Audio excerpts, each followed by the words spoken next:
Hi, my name is Dr. White with Highland Park Animal Hospital. I'm here to talk to you today about feline dermatology and some of the ways that we can help.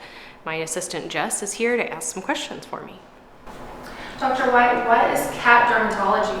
So cat dermatology is the study of skin diseases in cats and how we treat them. How do skin conditions impact the health and well-being of your cat? So I think with cats, it's a lot more complicated than it is with our dog friends. Our dogs tend to be very dramatic, like us humans. So they tend to be very itchy, scratchy, chewing, so they'll do it in front of us, they'll do it all the time. And, as someone who has personal allergies in dermatology, it's miserable to feel itchy. Our cats tend to groom primarily when they are resting, when they're away from us, when they're in a quiet place.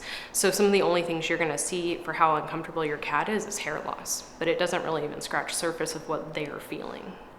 What are some signs and symptoms of skin issues in your cat? The first and foremost in cats is over-grooming and hair loss. So, some people will say, oh, they just really like to be clean. If your cat's grooming 24/7, or if your cat's stopping mid-walking to start grooming itself, that's not normal. Your cat's uncomfortable. So one of the first things that most owners or pet parents see is hair loss. What is a sign of cancer? So cancer in our kitty friends, when it comes to their skin, may be a raised lesion. So think of something like a bump or a darkened area of the skin that's raised.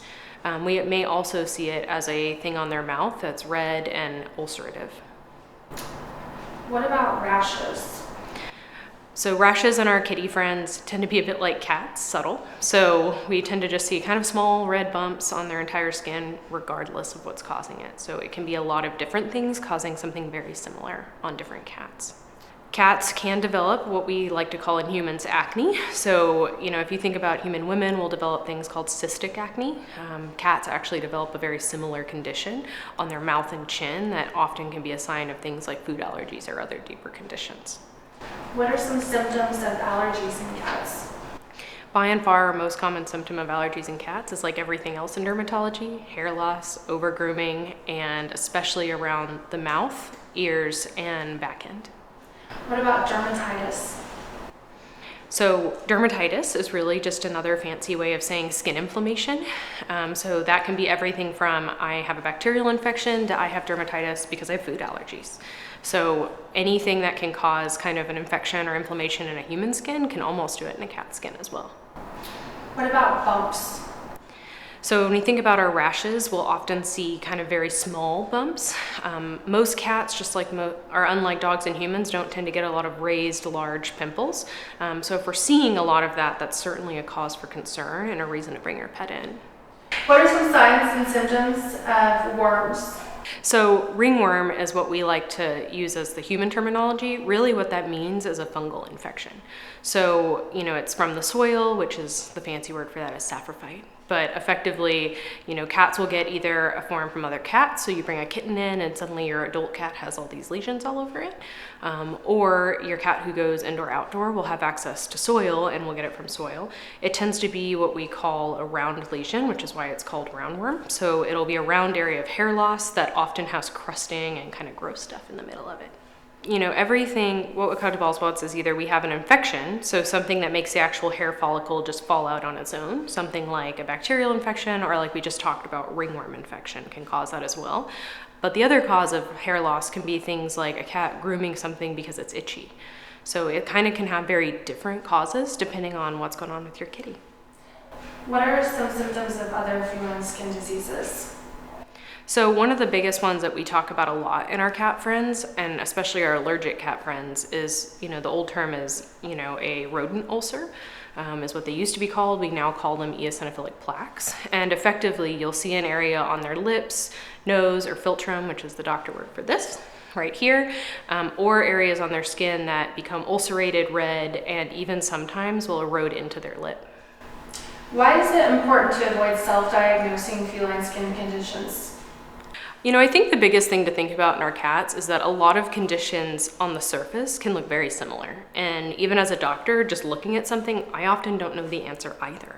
So that's why we have our tools like cytology, food trials, and even sometimes biopsy is necessary to really get an answer.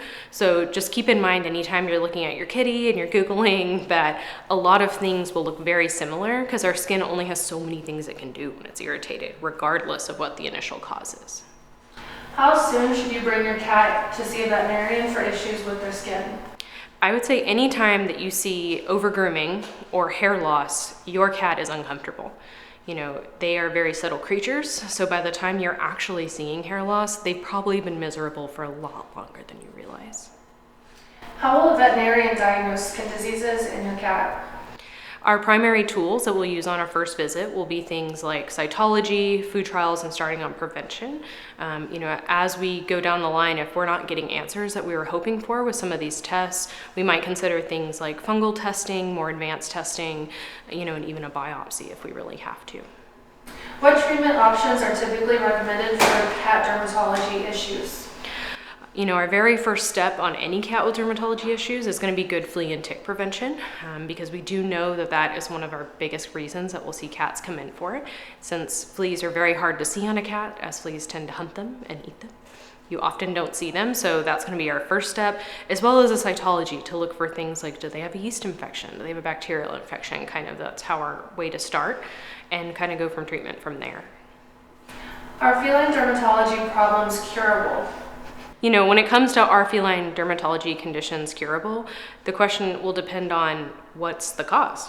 If we have something like an underlying allergy, often we can manage symptoms, but we cannot fully cure it. If it is something though, like a flea infestation, absolutely.